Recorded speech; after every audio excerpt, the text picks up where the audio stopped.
રાજકોટમાં બનેલા આગકાંડ ઘટના બાદ દોષિતોને ફાંસીની માંગ સાથે સુરતમાં આંદોલન કરવામાં આવ્યું। મારું નામ જેબી જાની, સામાજિક કાર્યકર, સુરત શહેર।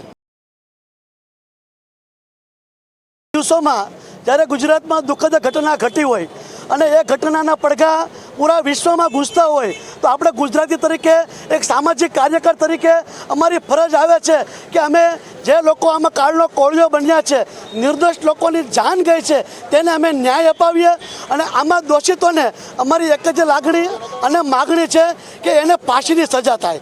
ઉપરથી નીચે સુધી કોઈ પણ આમાં દોષિત હોય, કેમ કે સાહેબ ગુજરાતે બહુ જ સહન કર્યું છે।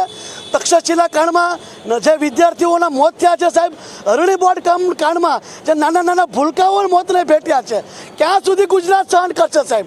કેમ કે આપણે જોયું તો 4 વર્ષે દરેક કામમાં સરકાર પોતાનો જશ લેવા આવી જાય છે, તો આમાં પણ સરકાર પોતાની જવાબદારી લે અને દોષિતોને ફાંસીની સજા આપે।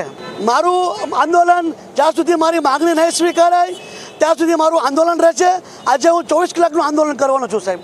ઉપવાસ પર બેસીશ અને જે મૃતક વ્યક્તિના પરિવાર છે તેમને પૂરતું વળતર મળે। 4 લાખે સાહેબ શું થવાનું?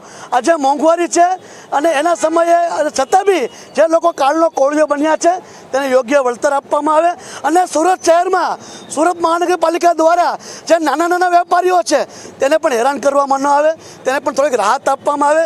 જ્યારે આ તંત્ર જ્યારે તરસ લાગે છે ત્યારે કૂવો ખોદવા જે નાટક કરે છે, જે તપાસના નામે જે ધતિંગ કરે છે, તે ધતિંગ અને નાટક બંધ થાય, કાયદેસરની કાર્યવાહી જ્યારે તરસ લાગે છે, ભ્રષ્ટાચાર દૂર થશે તો જ મોંઘવારી કાબૂમાં આવશે।